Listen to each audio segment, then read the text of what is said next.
give a brief that first of all, we appreciate this interaction with you to look at areas that we have as an institution. Unfortunately, we are only singling one area of where we are doing badly.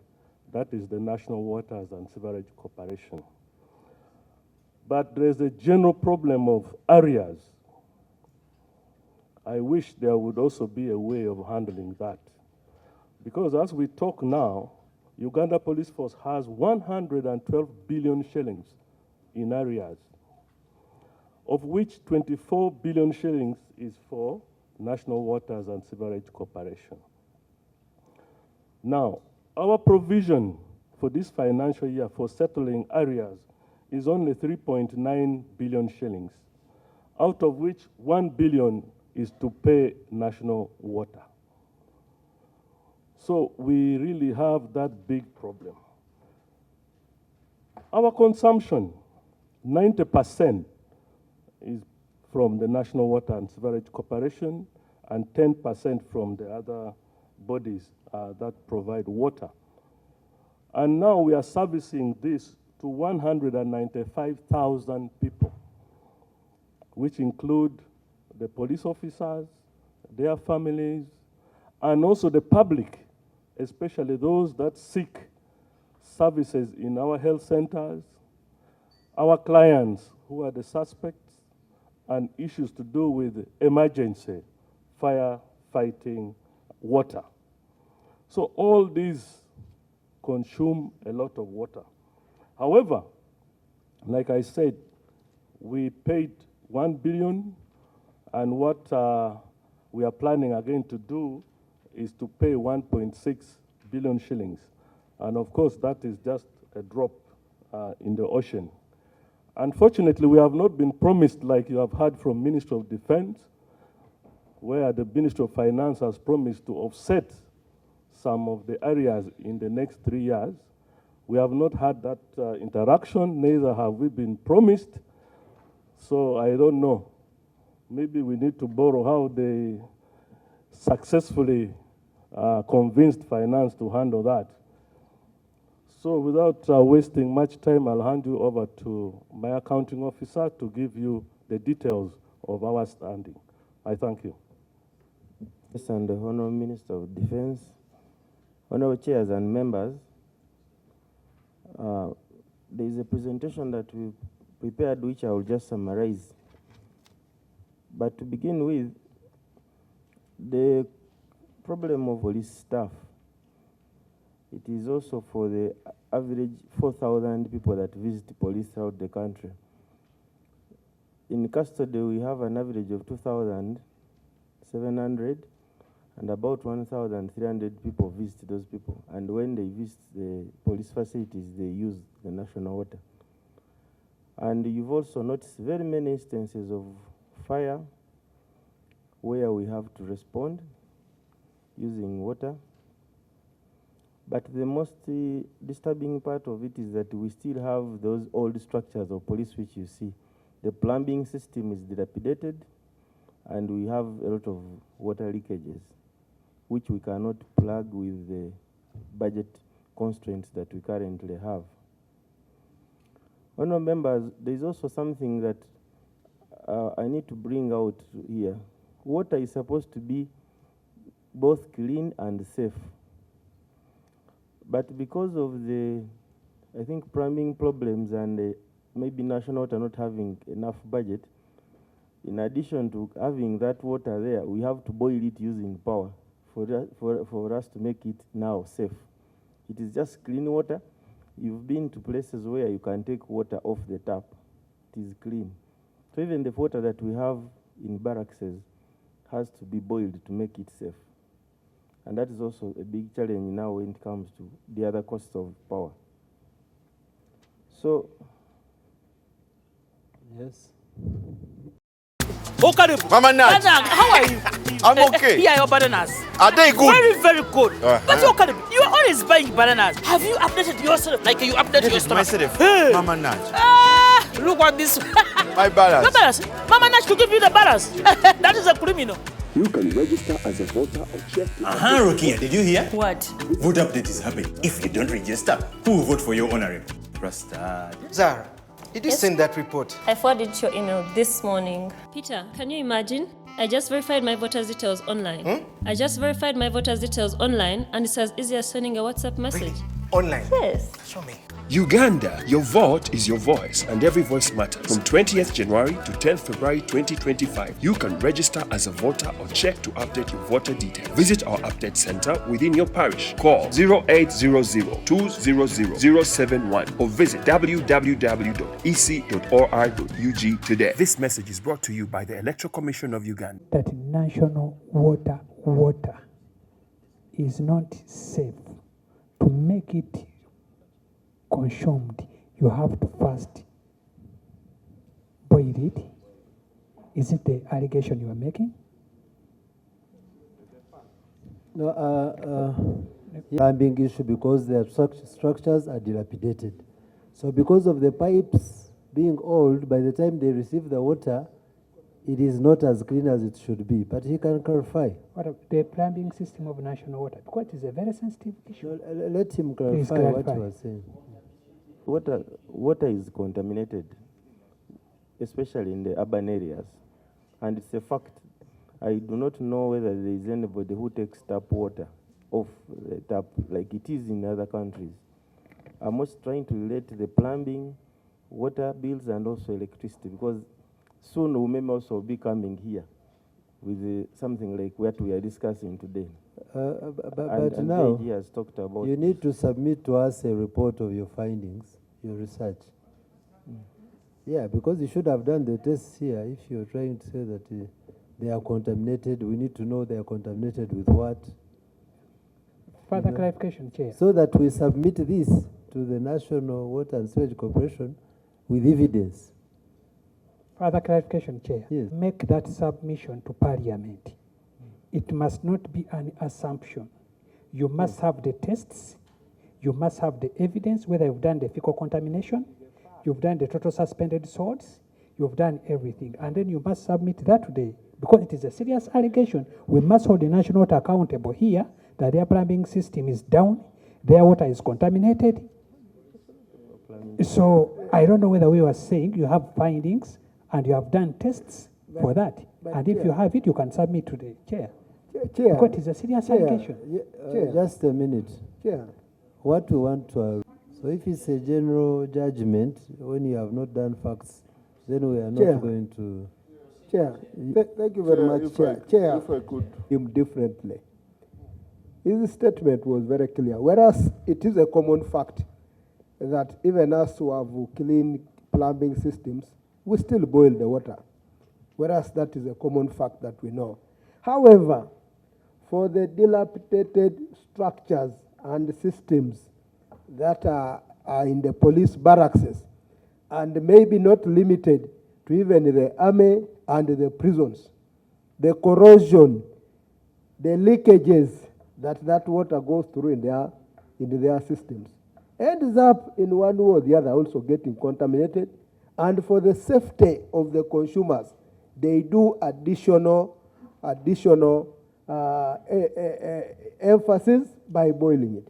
I think let's not get this out of board. It is let's not get that. Let's proceed. That can come up. Other evidences can come up, but let's proceed. Answers to some of these things, but I don't think there is a scientific basis for that specific argument you're putting forward. We are now adding an assumption into another fallacious assumption, and then at the end of the day, we will carry the committee into, a treasure hunting kind of move in the bush. But I think the minister has a comment he would like to make. I think let us first hear from the minister. Okay, Honorable Chair, the witnesses are making a submission. We started from defense. We have now moved to internal affairs. And we have not yet, it's not yet our time to make responses. Could it be procedure right? that we take note of every detail of what is being submitted. Then it will come time for making our submission and responses and the question is that and clarification is. Then all these matters will come, otherwise we may not get the clarity of how we are proceed. So I would suggest that we proceed that way, Mr. Chair. Procedure matter, isn't it? Whereas we agree with you, Honorable John Faith Magolo, the accounting officer is making the submission on behalf of the minister. Now, where the minister feels that the committee needs to be satisfied, and this was the argument Honorable Kanya was saying, that it has to be somebody who can take political responsibility. So where the committee seems to have a little bit of irritation with what the undersecretary, or rather the accounting officer is saying, it is better that we allow the minister put it back in line, then he can choose whether he would like to get back to the presenter or not. So, Honorable Minister. Much obliged, Chair. Thank you very much, sir. I think the issue of contamination or not, Honorable Ngura spoke about what anybody else would speak, and I think that is what the accounting officer was also alluding to without knowing the gravity of the matter. I think I want to own up and withdraw that statement and ask him to stick to matters of what are the bills. Yes. Do more about the information they receive here. Why are you stopping anybody from telling you what is at their base? We should just pick the information. We know how we work on it. Now, just because the minister is fearing, is even withdrawing the statement. But it is true, yes. It is true the plumbing system at police is bad. And that is what the gentleman is presenting Honorable here. So just pick the information. Today. No one has threatened the witness, and I think we have only said that we would want a substantiated submission, okay?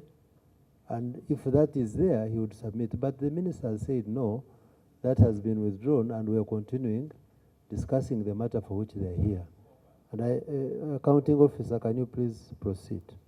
Time we shall be glad to give feedback about the quality of water and the treated pipe system. It's a challenge that we still come to, but that is not why we are here. It was in the passing. The lawyers would say it was an obiter. Yeah. The accounting officer, I know how painful it is, but restrict yourself to why you are not paying the water bills.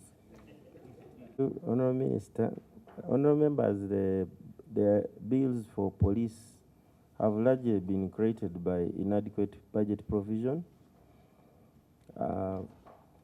Every year we project what is required and what is provided. You note a trend that what has been provided over the years has remained static in spite of the increase in the demand for water.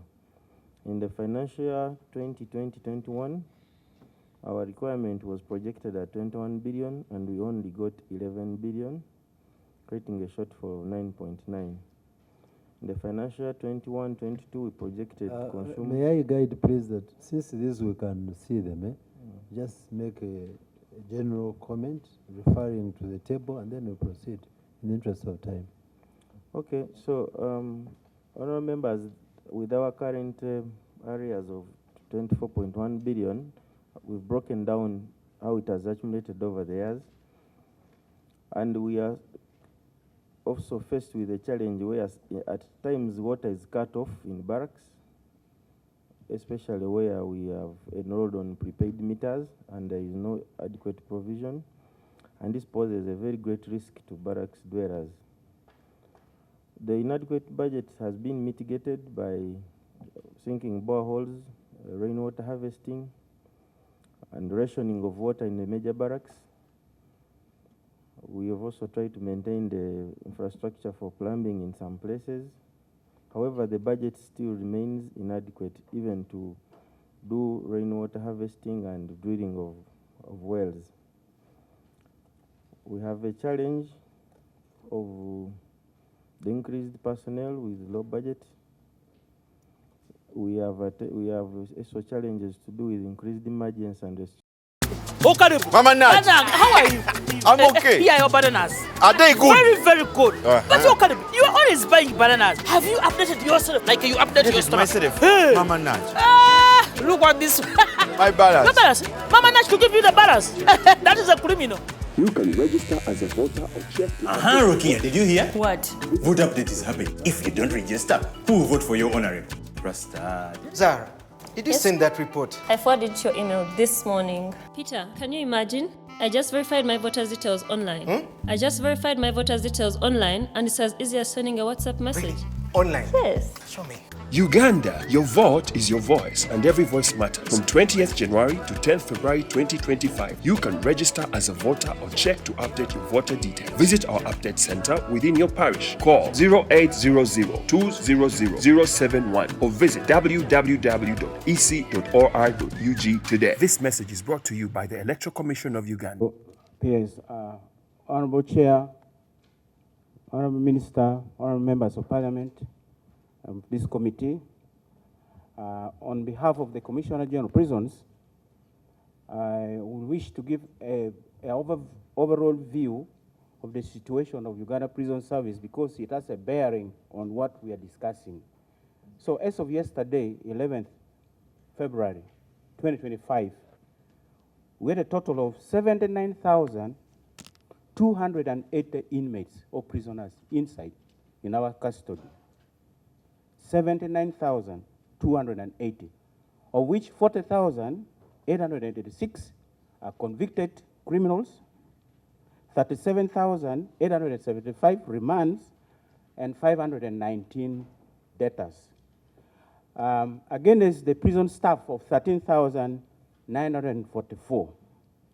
Honorable Chair, this figure, 79,280, is the major cost driver for this continued accumulation of arrears in Uganda Prison Service. As we stand, we have a total of 164.2 billion shillings, of which 18.2 billion belongs to national water and sewerage corporations.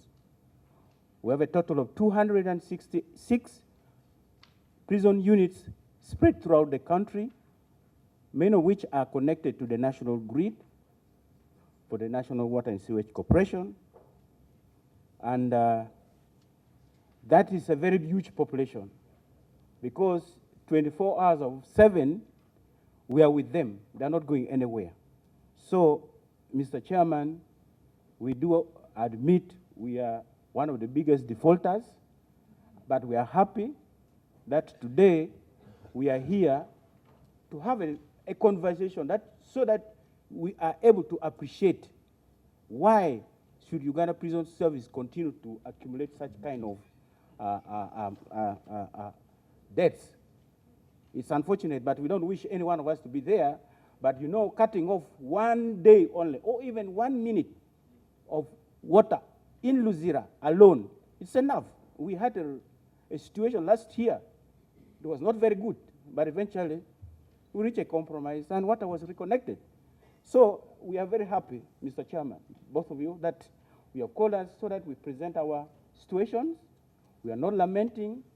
There are measures which we are putting in place to mitigate, and we believe that these conversations and interactions will give us a way forward. With those few remarks, I wish to call upon Commissioner Agre, who is in charge of planning, to give us the summary of our presentation on this accumulation of water bill. Thank you very much. Here. But it has been a common practice here that the people invite here, we always welcome them for a working breakfast. regardless of having failed to pay for water bills.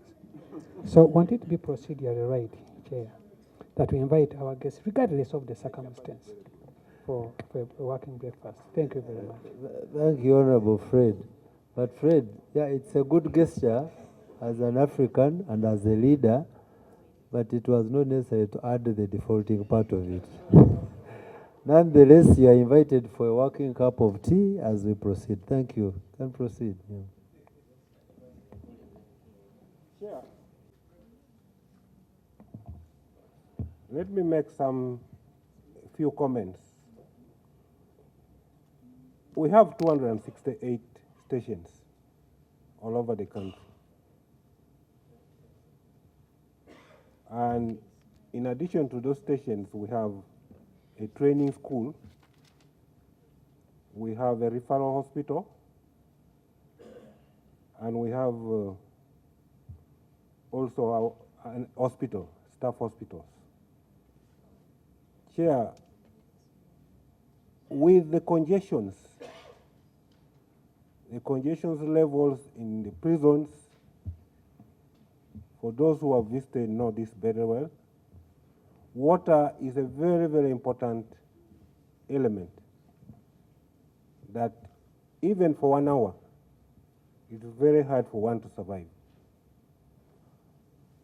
Chair, the details of how this bill came up are coming up, my head of planning will give us, and then I think we shall continue the discussion.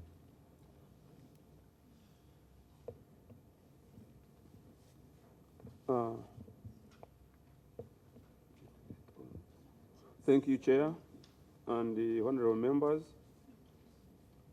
Chair, they are being manned by 13,946 staff, and most of these staff stay with their families in the barracks.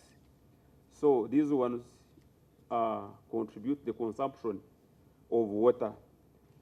But now, sir, allow me to highlight why we accumulate the water areas.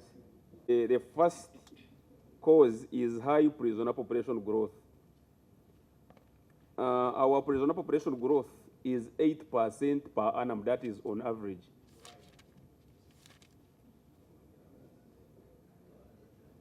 But this increase is not matched with the budget increase.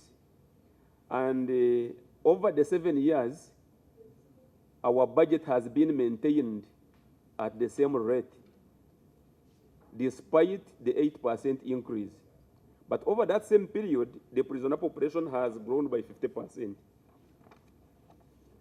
And that one is demonstrated by that table on page 2, which is reflecting years, prisoner population increasing, but the MTF provision is constant at 7.054 billion. And we all know that the non-provision of water may create more complicated outcomes in terms of the prison's conditions, given that our congestion is now over 370%.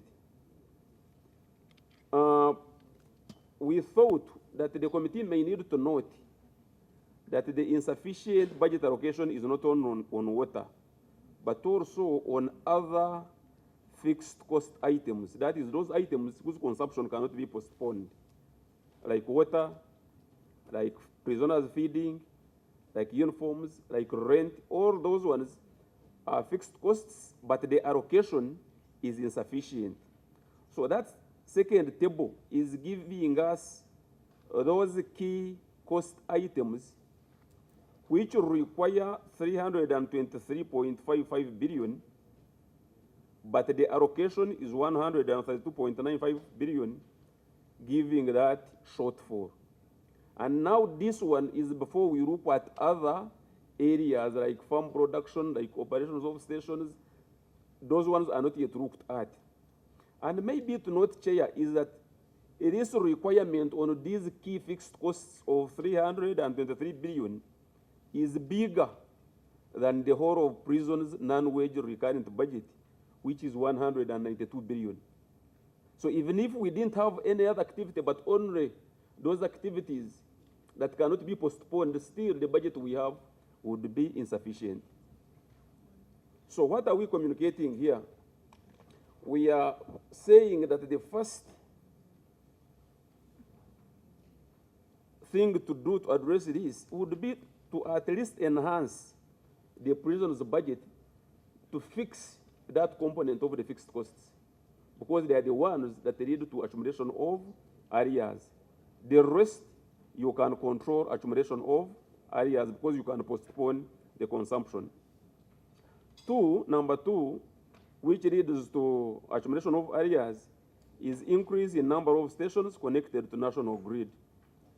Of course, though, we know that we don't have sufficient budget, but when we get an opportunity to add more stations on national grid, we do, and this one we have been doing.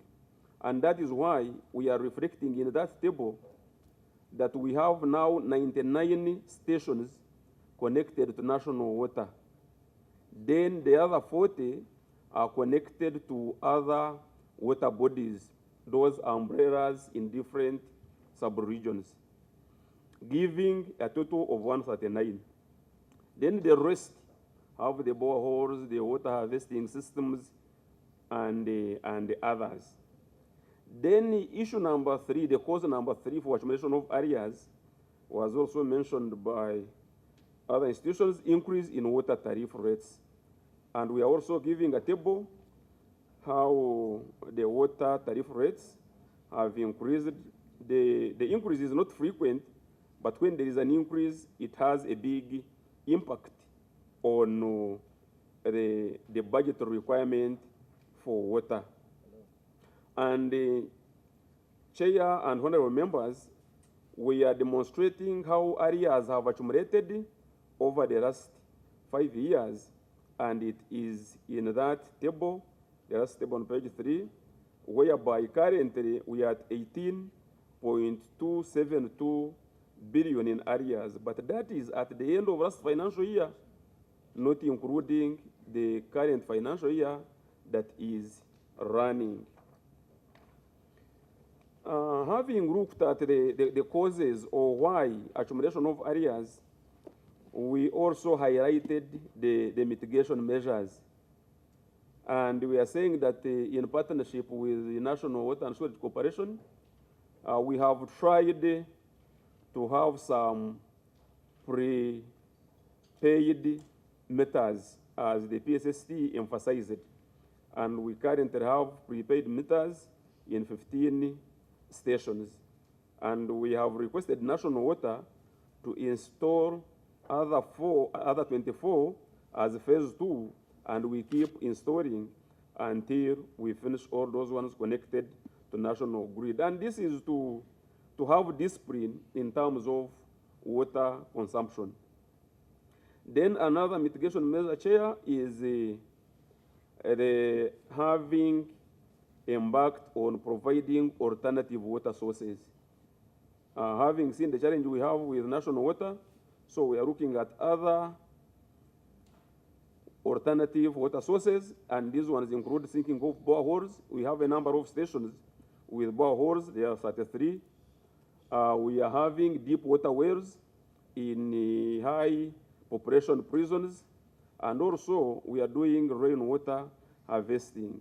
So that table also is giving us the alternative water sources, which include boreholes, deep wells, rainwater harvesting, and then in some stations we still have the open or shallow wells. But also as a mitigation measure, we are doing verification of bills or joint meter reading. We have water committees in all the stations, so they keep monitoring the water meter. When the national water people come, the meter is read jointly with members of the water committee, and what is prepared by national water as a bill is verified before it is sent to headquarters for processing. I submit, Chair, and I thank you. Chair, let me just, because we accept the indebtedness, and we know we shall pay. But for National Water to wake up all of a sudden one day, one morning, and cut off water in Luzura, for example, I think it is going to be stressing for all of us.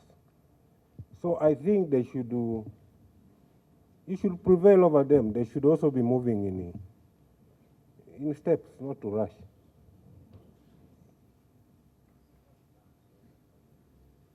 Which is a government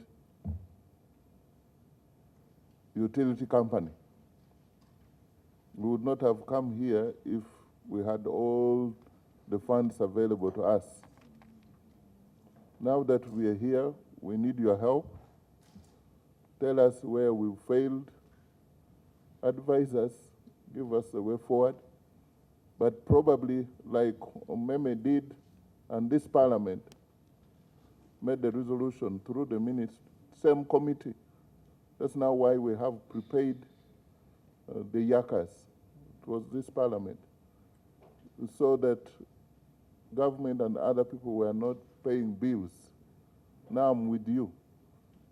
Maybe National Water now should also have and roll out some of these things. It's just a discipline somehow can help us to, because everyone knows, you know, we can talk to National Water. We don't want to own National Water because they're supposed to make profit, they're supposed to run. And it's not us necessarily that we are failing, but where we get the money, even if we make a case, they know it's okay, we can talk to them. But that's where we fail. Maybe as one radical recommendation, as a bystander, not a minister, maybe we should have prepaid, and we shall see whether we can default on water. Because that would be really a big toll on us. But for the time being, we need your support to make sure that we get all these monies, not only for the paying areas, but for paying water as a consumption that comes every month, every day. As we speak now, somebody. And these are some of the facilities extended to the security forces and the services, police, UPDF, and prisons. And we would be glad to get some wisdom from you and support. Thank you very much, Honorable Chair and colleagues. I think we've done our part. And Mama Nat, how are you? I'm okay. Here are your bananas. Are they good? Very, very good. But you are always buying bananas. Have you updated yourself like you update your stomach? Myself. Hey. Mama Nat. Look at this. My balance. Your balance. Mama Nat should give you the balance. That is a criminal. You can register as a voter or check. Rukia, did you hear? What? Vote update is happening. If you don't register, who will vote for your honorable? Rasta. Zara, did you send that report? I forwarded your email this morning. Peter, can you imagine? I just verified my voter's details online. I just verified my voter's details online, and it's as easy as sending a WhatsApp message. Online? Yes. Show me. Uganda, your vote is your voice, and every voice matters. From 20th January to 10th February 2025, you can register as a voter or check to update your voter details. Visit our update center within your parish. Call 0800-200-071 or visit www.ec.or.ug today. This message is brought to you by the Electoral Commission of Uganda.